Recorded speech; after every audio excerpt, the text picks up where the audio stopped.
De arriba no le gusta mucho la jerarquía. Estamos condicionados, más bien acostumbrados, ¿no? Como que fuera normal. Son las dinámicas del poder. Hablando de poder, podemos volver a hablar de escucha, ¿no? La primera acción revolucionaria no es tanto el uso de la palabra, hoy en día, es la escucha. Y es justo la estructura jerárquica que no permite la escucha. Digo, no la permite a ningún nivel, ¿no? Tampoco a los niveles más bajos. La gente no escucha. La gente pretende ser escuchada, que es un asunto bien diferente.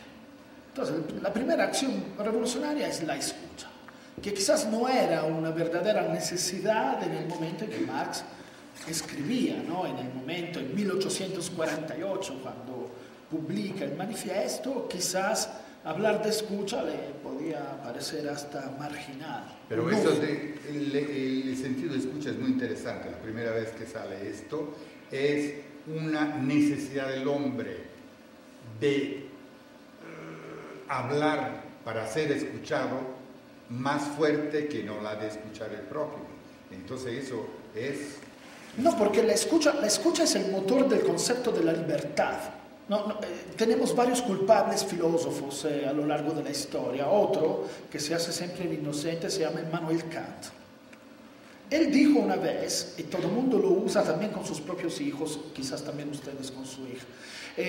Yo con los míos a veces he pecado, lo he usado. Tu libertad termina donde empieza la libertad del otro. Tu libertad termina donde empieza la libertad del otro, es una trampa. Porque después llega la jerarquía que te explica dónde empieza la libertad del otro. Entonces decide dónde termina la tuya, y una libertad que termina no es libertad. Kant, según yo, ahí, lo digo con cierto temor reverencial, pero Kant, según yo, ahí se equivocó. Paolo, perdón, tú estás enseñando a la Universidad de Claustro de Sor Juana, eres director respectivo, es un cargo importante, ¿y enseñas esto? No, tengo colegas kantianos que equilibran la situación. No, me da miedo, ¿no? Digo, porque luego si te ven en televisión... No, pero es grave, porque, ves, yo creo que mi libertad empieza donde empieza la libertad del otro. Y ahí se choca, digo... Qué bueno, porque... Claro. Pero ¿cómo puedo yo empezar mi libertad donde empieza la libertad tuya? Escuchándote. Claro. Si no te escucho, ¿cómo puedo saber cuándo empieza la mía? Y eso es un punto esencial. Yo creo que Orwell, por ejemplo, personaje totalmente incontrolable, lo había entendido, ¿no? El gran límite de la realización de esas ideas extraordinarias fue justo eso, ¿no? En la granja, cuando los animales corren al señor Jones porque están cansados de la carnicería y organizan un gobierno provisional. El gobierno provisional lo dan, no sé si lo leyeron, a los cerdos, porque son la raza más adapta a gobernar. Y los cerdos se apoyan en los perros porque necesitan mantener el orden, porque la revolución es precaria. Al final agarran la gallina y le dicen que es una espía trotskista, precapitalista, porque no quiere donar su hijo nuevo a la causa. Paolo, tengo que cortar, primero porque me corren a mí, luego te corren a ti por lo que estás diciendo desde el claustro. Bueno, corte.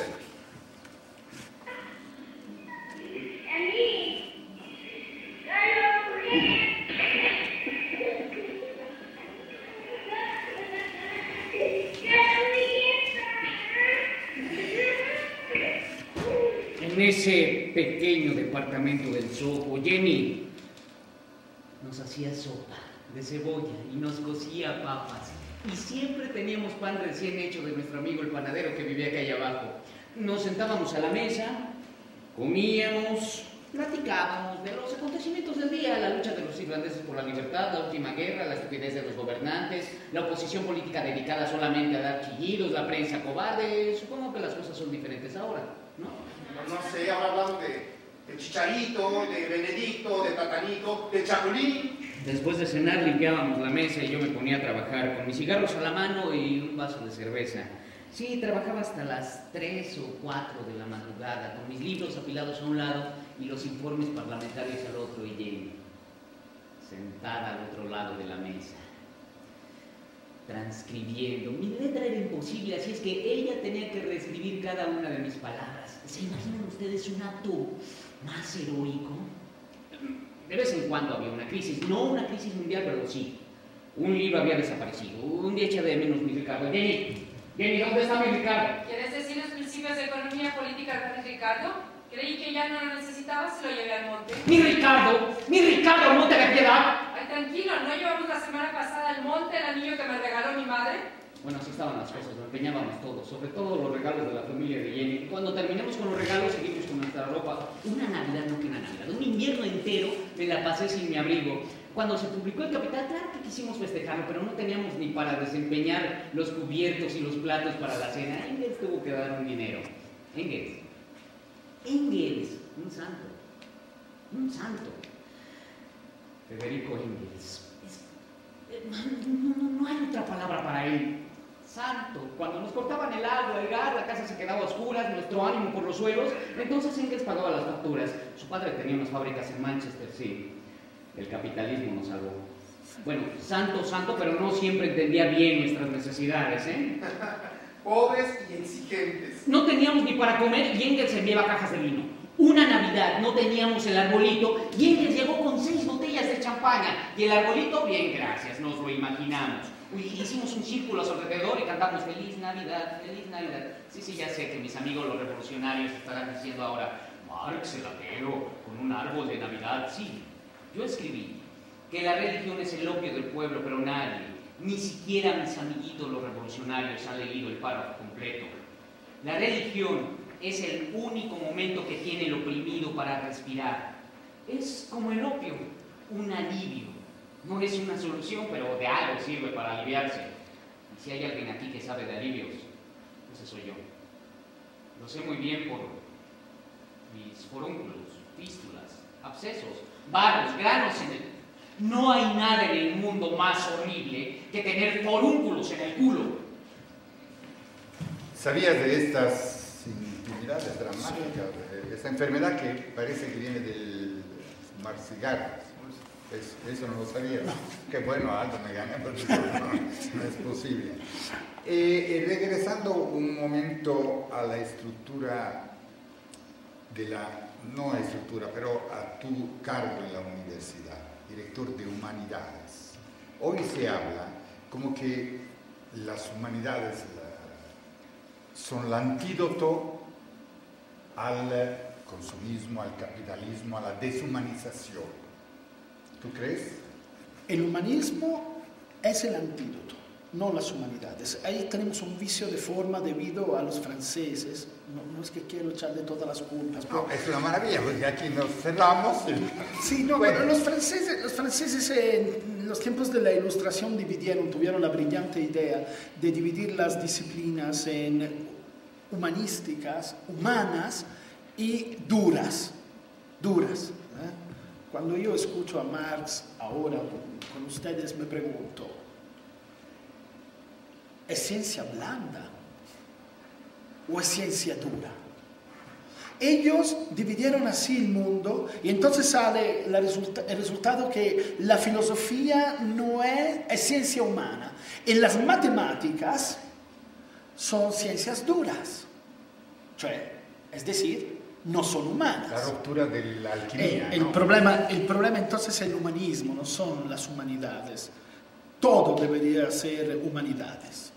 La economía debería de ser humanidades y debería de preocuparse del bienestar. La medicina es humanidades y debería de preocuparse de la salud, ¿verdad? Y el derecho es humanidades y debería de ocuparse de la justicia. Y aquí estamos en llena deshumanidades. Claro. Corte y regresamos. Jenny, no sé cómo le hizo. Empacó todo lo que teníamos y se trajo a nuestras 2 hijas, Jennifer y Laura, a Londres. Después parió 3 veces en nuestro miserable y frío departamento de Dean Street. Hizo hasta lo imposible para que los niños no sufrieran por el frío. Los vio morir, uno tras otro. Guido todavía no había empezado a andar, Francesca tenía 1 año, tuve que pedir prestadas 3 libras para su ataúd, Mosh vivió 8 años, La noche en que murió todos dormimos alrededor de su cuerpo en el piso hasta el amanecer. Cuando nació Leonor,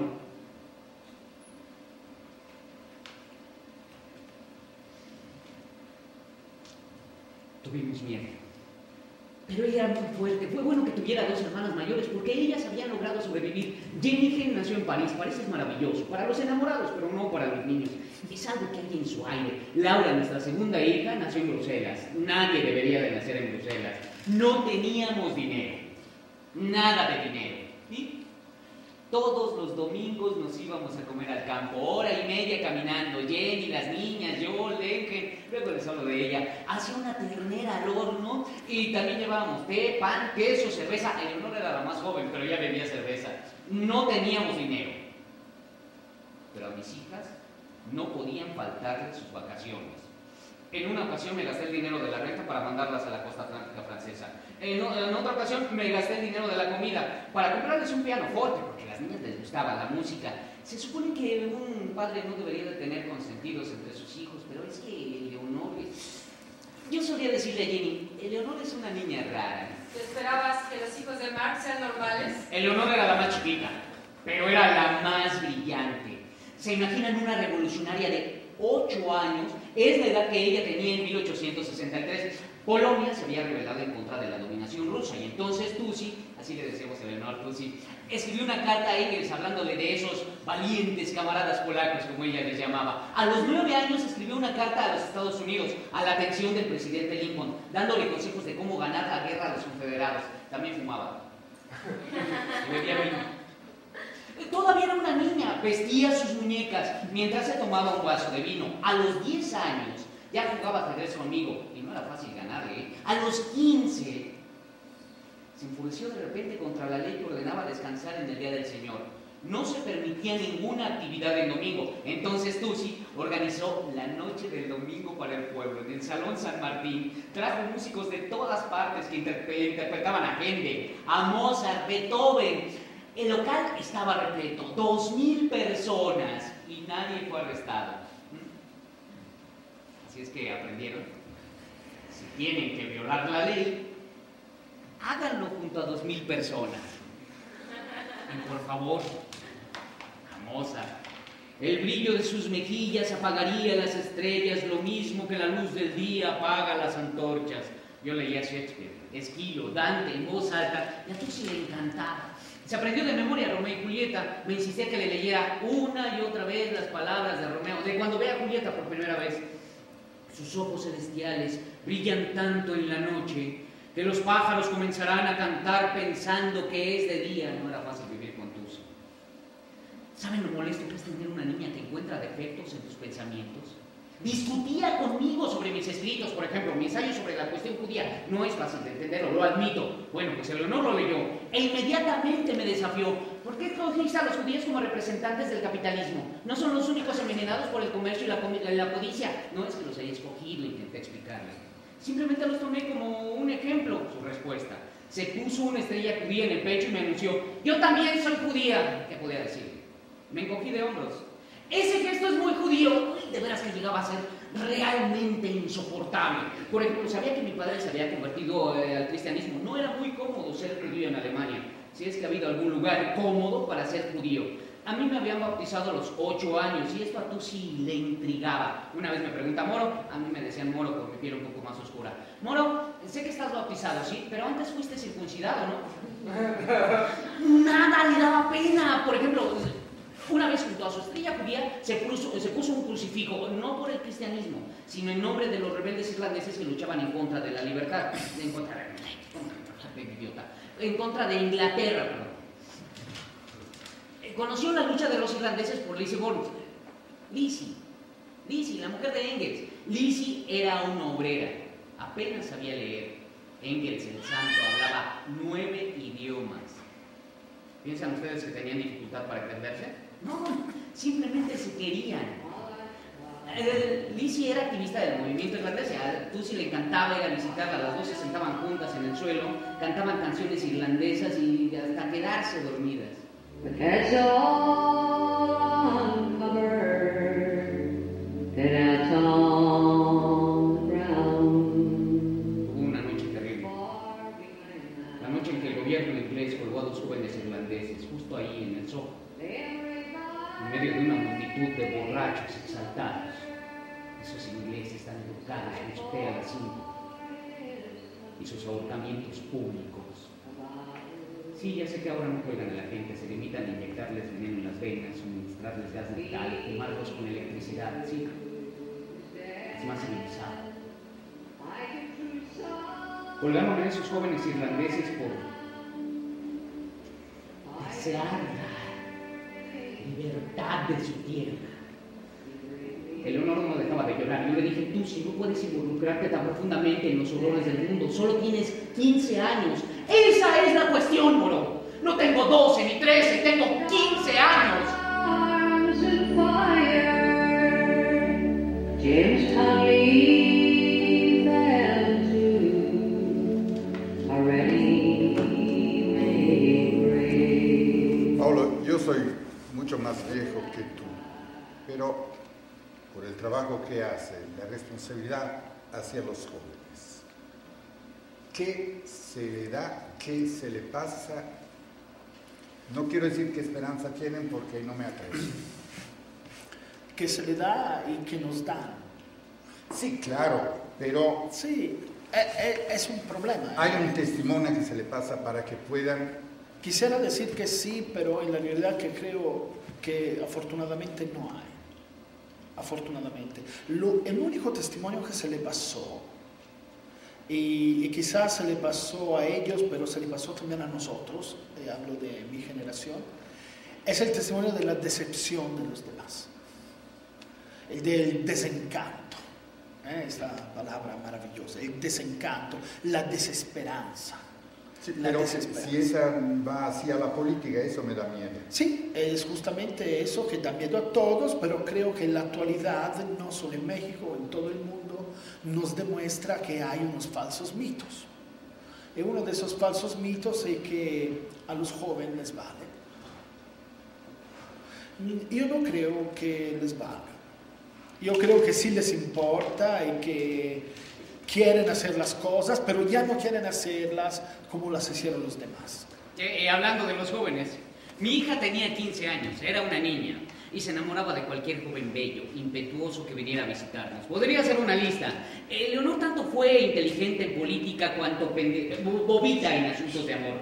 Estaba loca por el héroe de la Comuna de París. Enamorada. No, loca por el tal Lizagaray, que tenía, ¿cuántos años tenía? 33, y la niña tenía 16 para 33, casi 20 años de diferencia. Era una niña. Bueno, por lo menos este cuate era francés, porque luego estaba el galán de su hermana Jenny. Era inglés. ¿Alguien ha probado la comida inglesa? No hablo más. Y luego estaba Lafargue, el novio de Laura. Sus demostraciones públicas de ardor eran absurdas. Le ponía la mano en el trasero enfrente de todos, la torteaba como si fuera la cosa más natural del mundo, y Jenny lo defendía. Son sus orígenes criollos. Su familia vino a Francia desde Cuba. Como si todos en Cuba se anduvieran torteando. No sé si ya lo pregunté.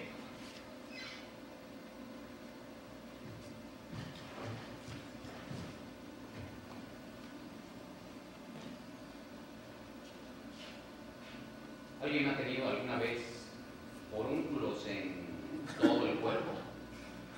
Es una enfermedad horrible. A mí me han atormentado durante toda mi vida. Algunos imbéciles han intentado analizarme por esta enfermedad. Marx está enfadado con el sistema capitalista porque tiene forúnculos, imbéciles. Y los revolucionarios que no tienen forúnculos, ¿qué? Pero siempre deberían de encontrar algo, A uno que le pegaba a su padre, aquel otro que su madre lo amamantó hasta los 10 años. Además, allá nunca le enseñaron a usar la vacinica o jamás le cambiaron el pañal. ¿Y a usted cómo le va? Ustedes, normal. Como si tuviéramos que ser anormales para rebelarnos en contra de la explotación. Encuentran cualquier explicación, excepto la más obvia. Que el capitalismo, por su propia naturaleza, por estar en contra del espíritu humano, alimenta la rebelión. Y ahora no me vayan a decir, por favor, que el capitalismo, que comparado con mis tiempos, se ha vuelto ¿qué? ¿Más humano? ¿Sí? ¿De veras? Hace unos cuantos años, y lo leí en sus periódicos. Bueno, en Carolina del Norte, los dueños de una fábrica, sus trabajadoras, las tenían encerradas en sus criaderos de pollo para explotarlas más. Hubo un incendio y murieron 25 mujeres atrapadas. Eso no pasa aquí, ¿verdad? No. Bueno, hace poco murieron unos mineros enterrados, se quemaron unas obreras. Pero bueno, más cuidado. ¿Y a eso le llama usted capitalismo más humano? ¿De verdad se lo creen? Debería darles vergüenza. Sí, es muy probable que mi rabia sea provocada por mis forúnculos. Y si así fuera, ¿qué? ¿Ya intentaron trabajar? ¿Sentados? ¿Con forúnculos en el culo? Y por favor no me hablen de los médicos. Sé que ellos saben de esto mucho menos que yo. Mucho menos porque los forúnculos son míos. No podían ni dormir. Hasta que descubrí algo milagroso. El agua. Sí, tan simple como eso. Baños empapados en agua caliente. Baños empapados en agua caliente. Bueno, tibia. Jenny me los aplicaba pacientemente una hora tras otra. Se despertaba en medio de la noche cuando yo me quejaba por el dolor y me aplicaba mis paños calientes. A veces cuando Jenny no estaba, lo hacía lente. Ya les hablaré de ella más adelante. No coman ansias. Más adelante. ¿El capitalismo empuja a la rebelión? La rebelión es empujada por la falta de libertad. El capitalismo ha representado una de las fuentes más evidentes de las últimas décadas de la falta de libertad. No es la única fuente de falta de libertad, pero la rebelión sí la puede empujar el capitalismo. ¿Supiste que Italia es el segundo país en Europa, después de la Rumanía, de donde se salen, emigran italianos? Parece que hemos regresado. Hemos vuelto. Exacto. Bueno, sale la gente de Italia porque no hay horizonte, es decir, no hay esperanza, ¿no?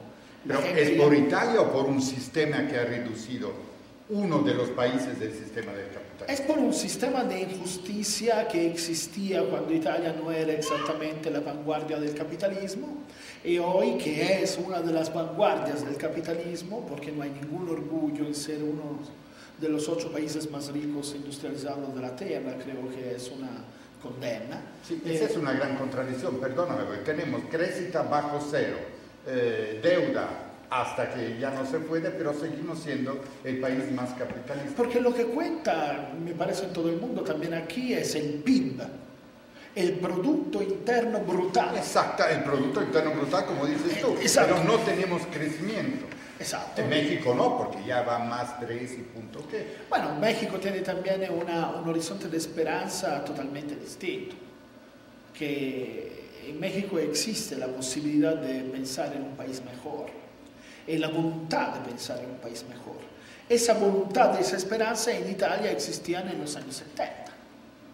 Años, perdón, de mierda, pero años donde había también una capacidad de soñar y de ponerse en juego totalmente distinta. Utopía, la utopía que nos empujaba. Sí, la utopía que te sirve para caminar. Claro, claro. La utopía que te sirve para caminar y la gente llega un momento que cree que ya llegó. Y cuando se entera que no llegó a ningún lado, empezar a caminar otra vez es imposible. Cortes, regresamos. ¿Qué estaba diciendo? Del Engen. Ah, sí, el Engen. Vivíamos en el barrio del Soho, en absoluta pobreza, y a la madre de Jenny, mi suegra, ¿qué se le ocurre? Enviarnos una criada para que cuidara a las niñas. Esa criada era el Engen. Teníamos hasta los muebles empeñados. No comíamos, pero eso sí, teníamos una criada. Esas cosas pasan cuando emparentas con la aristocracia. Tu familia, los varones de von Westphalen, ¿eh? Tu familia política no te envía el dinero que necesitas, pero sí te envían finas mantelerías, cubiertos de plata, una criada. No es tan mala idea lo de la criada. Siempre puede agarrar las finas mantelerías, los cubiertos de plata, llevarlos al monte de Piedad y traer algún dinero. Él que lo hizo muchas veces. Recuerdo que una vez ya le iban a alcanzar porque pensaron que se lo estaba robando, entonces fui yo a interceder por ella y que me arrestan a mí toda la noche. En realidad nunca fue tratada como una criada. Las niñas la adoraban, Jimmy la quería muchísimo. A veces cuando se enfermaba era Lenkin quien se hacía cargo de todo. Era como la otra mujer de la casa. Tanto que su presencia creó una gran tensión entre Jenny y yo. No sé por qué. Recuerdo que una vez Jenny me salió con que... Esta mañana te he visto mirando al Engen. ¿Mirando qué quieres decir? En la forma en que un hombre mira a una mujer. Eso quiero decir. ¡Ya no empieces con eso! Era una de estas conversaciones que no puede ir a ningún lado. Jenny no toleraba ni siquiera que me quejara por el lodo de la calle. Imagínate cómo me siento yo cuando leo El Capital y no me quejo. Así me decía. Era mi crítica más severa, despiadada, honesta. ¿Hay algo más ofensivo que una crítica honesta? El Capital la inquietaba en realidad. Me preocupa que desde el principio aburras a la gente con tu discusión sobre la mercancía, el valor de uso, el valor de cambio.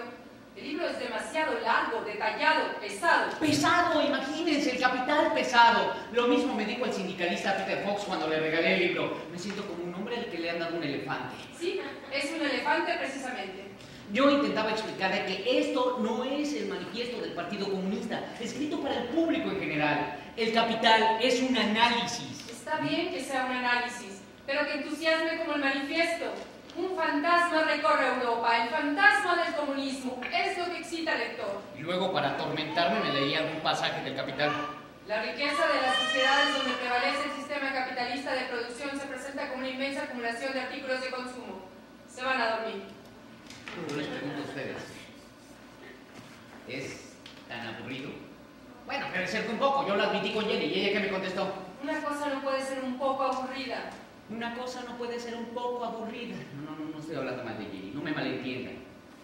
Ella consideraba El Capital, solo que le parecía un análisis demasiado complejo, no para cualquiera.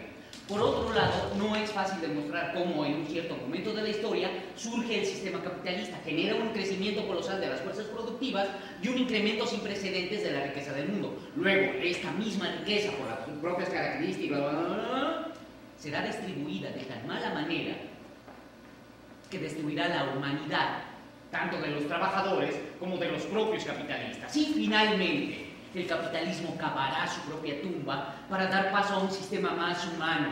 No es fácil demostrar esto, ¿eh? ¿Estamos llegando a la gente que queremos llegar? ¿Sabes por qué los censores han permitido que se publique tu libro? ¿Por qué? Porque como ellos no lo entienden, suponen que nadie más lo va a hacer. Le recordé que El Capital había recibido muchas críticas, bastante favorables. Sí, porque la mayoría de ellas las escribió Engels. Le dije que quizás estaba siendo tan crítica con mi trabajo porque no eres feliz conmigo. Ustedes los hombres no pueden creer que su trabajo merezca críticas y entonces todos se lo toman como algo personal. Jenny estaba pasando por un mal momento. Supongo que era mi responsabilidad, pero no sabía cómo aliviar su angustia. Entiéndanme, pónganse en mi lugar. Cuando Jenny y yo nos enamoramos, yo tenía 17 años y ella 21, era maravillosa. Con su cabello castaño, sus ojos verdes y su familia, por alguna razón les gusté. Eran aristócratas, los varones de von Westphalen. Yo tenía largas discusiones con a los aristócratas les encantan los intelectuales. Yo tenía largas discusiones con su padre sobre filosofía griega. Yo había hecho mi tesis doctoral sobre la diferencia de la filosofía de la naturaleza en Demócrito y Epicuro. Fue ahí que empecé a darme cuenta de que hasta ese momento los filósofos únicamente habían interpretado el mundo. El problema era cómo cambiarlo. Cuando me expulsaron de Alemania, Jenny me siguió a París. Allí nos casamos, nacieron Jenny y Laura. Vivíamos felices, sin nada. Reuniéndonos en el café con los amigos, ellos también vivían sin nada. Éramos pura chusma. Bakunin, el descomunal y peludo anarquista. Engels, el santo ateo. Heine, el hermoso poeta. Stirner, el inadaptado total. Y Proudhon, que decía: la propiedad es un robo, pero yo quiero un poco. Me hubiera gustado que conocieran a Jenny. Lo que hizo por mí es incalculable. Hasta aceptó el hecho de que yo simplemente no pudiera tener un trabajo como los demás hombres. Bueno, sí, lo intenté una vez. Escribí una carta a los ferrocarriles solicitando un empleo de administrativo y así me contestaron: Doctor Marx, es para nosotros un honor su solicitud de trabajo aquí. Nunca hemos tenido un doctor en filosofía trabajando para nosotros como administrativo, pero el puesto requiere de una escritura legible, por lo que, desgraciadamente, afortunadamente para mí, tenemos que rechazar su oferta. ¿Quién creía en mis ideas? Solo que quería que describiera la teoría de la plusvalía, de forma que la pudieran entender los trabajadores comunes y corrientes. Nadie puede entenderla sin entender antes la teoría del valor del trabajo.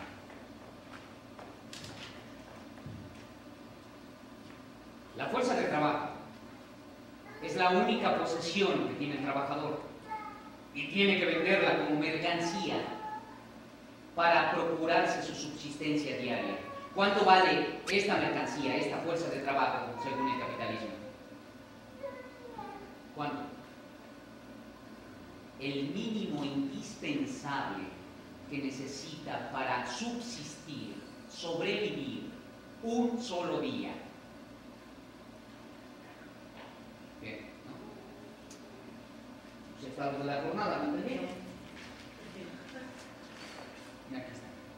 En México, con 10 minutos de trabajo de un obrero, 10 minutos, 10, se paga su salario. El resto de horas laboradas es la ganancia de la empresa y del gobierno patrón.